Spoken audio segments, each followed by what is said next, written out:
Birdemic, Shock and Terror is a 2010 romantic thriller horror film that was directed by Vietnamese filmmaker James Nguyen. The budget for this film was $10,000, which came from Nguyen himself. His movie has been criticized for being one of the worst movies of all time, and its plot was inspired by the documentary film The Inconvenient Truth. And you can basically divide this movie into two separate parts. You got the romantic first section of the film, and then you have the thriller horror film for the second half. But yeah, the first half of this movie is where all the romance happens, and it's basically, it follows a young software salesman by the name of Rod and a soon-to-be Victoria's Secret model, Natalie.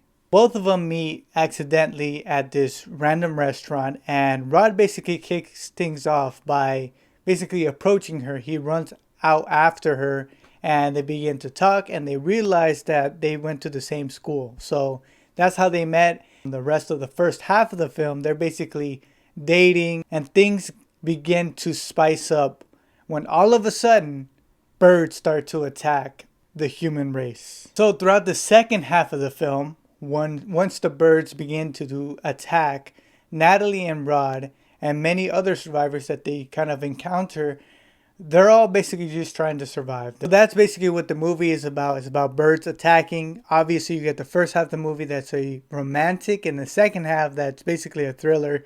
My thoughts about this film is it made me realize how difficult it can be to make a film, right? You have to think about the transitions between scenes. You have to think about the dialogue.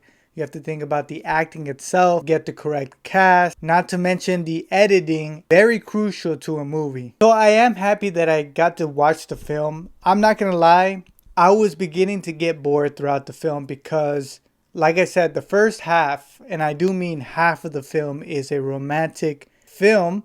It's not that interesting at some points. You know, you do get some scenes where they're just walking around. Natalie and Rod are walking around in their day, and you're just kind of like, okay, so when are the birds gonna come? But as I mentioned before, it does make me realize how difficult it could be to make a movie. Now, one of the things I've noticed throughout the film is that the scenes very rarely end correctly. The scenes tend to drag on once the dialogue has been finished. There comes a point where the scene is supposed to end, so the dialogue stops and they're just standing there awkwardly, and you can feel the awkwardness in the air when they're just standing there and waiting, I guess, for the director to say cut, or I don't know how that works, but you do see that the scenes don't really end where they're supposed to be ending. Another thing I noticed about this film is that some of the characters in this movie are just regular citizens. For example, when they get to the gas station, there comes a point where Rod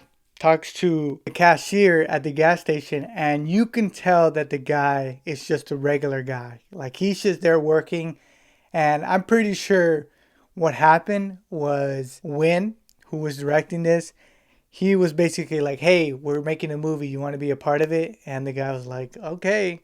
And we get that scene where Rod talks to the cashier, and it's not so great. You can barely understand the guy. But that's something I did notice throughout the film. One of the things that is highly criticized from this film is the acting, right? And I completely agree that the acting can be a little bit better, right?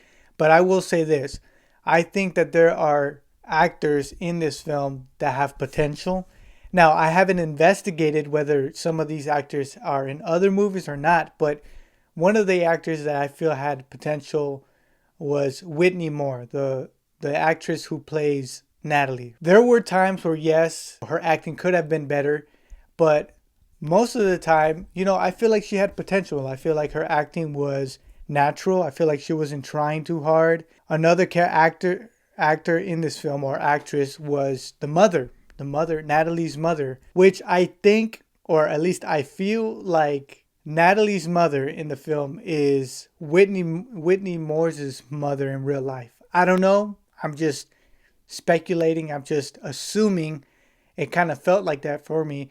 But the mother does act well in this film. Granted, she's acting like a mother, which I feel like the only reason why she was able to play such a good mother is because she was a mother herself. She's a mother herself. She just had to act like herself, basically. Now, one of the actors that I felt could have been better was the actor who played Rod, right? His name is Alan Bag. I don't know how to pronounce that. I'm sorry. He could have been a little bit better. It felt like he was just reading off the script. You know, when you're in class or when you were in school and you had to make a presentation, and so you had to memorize your lines, and so it kind of sounds very choppy. We're like, in 1965, we have this, it felt like that throughout the film, his acting. I felt like we weren't getting much expression through him. There wasn't much expression coming from Rod, and I think that really could have been better. He could have a little bit more emotion in his acting. But other than that, I mean, the acting wasn't completely terrible. Now, of course, we get to the funny portions of this movie, which honestly, I don't know how it's not considered a comedy, because some of the stuff in this film is just kind of like, what? For example, when the birds are diving down to blow up, they're making they're making airplane noises, like kamikaze type noises when they're coming down and they're blowing up. Like, what bird makes an airplane noise? And of course, you can't forget that the birds look fake. The CGI is just terrible in this film. And I think that's why I would consider it somewhat of a comedy, because really we can't make a better bird.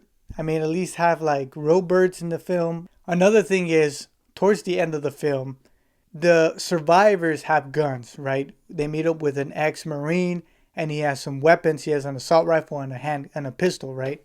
And they're basically just like shooting into the air, killing these birds. And they come out with these guns.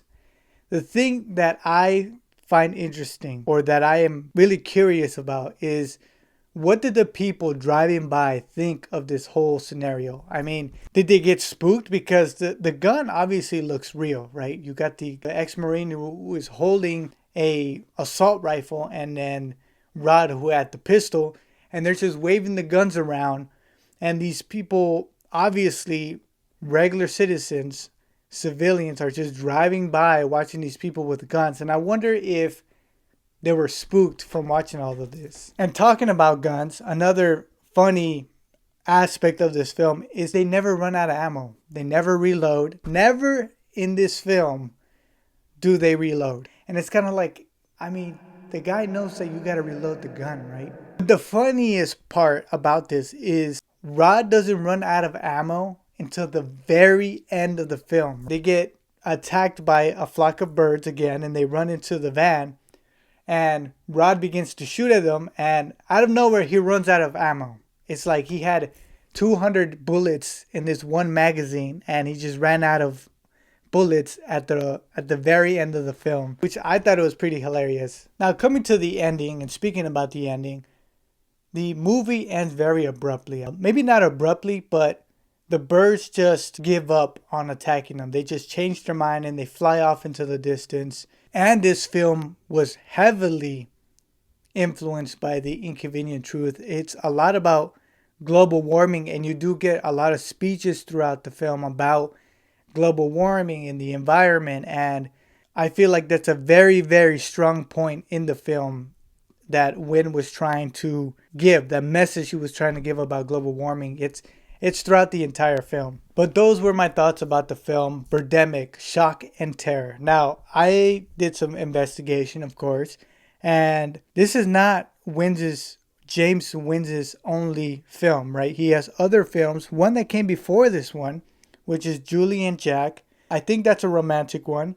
You got Replica in 2017, and you got The Man with the Wooden Face, same year, 2017. These are some of his other films.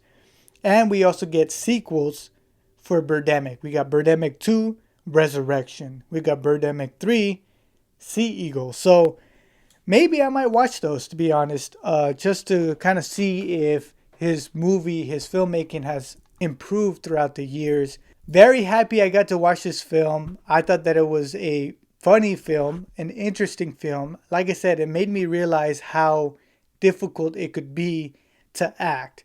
to make a film, to make the editing and all this stuff that goes, because it's really easy to criticize a movie. Just sit there in your couch in your living room, watch a movie and just be like, this is whack. Very easy to do that, but it's very difficult to make a film. That is it for today. Thank you guys so much for watching, and I'll see you guys next time I finish watching another film or reading a book.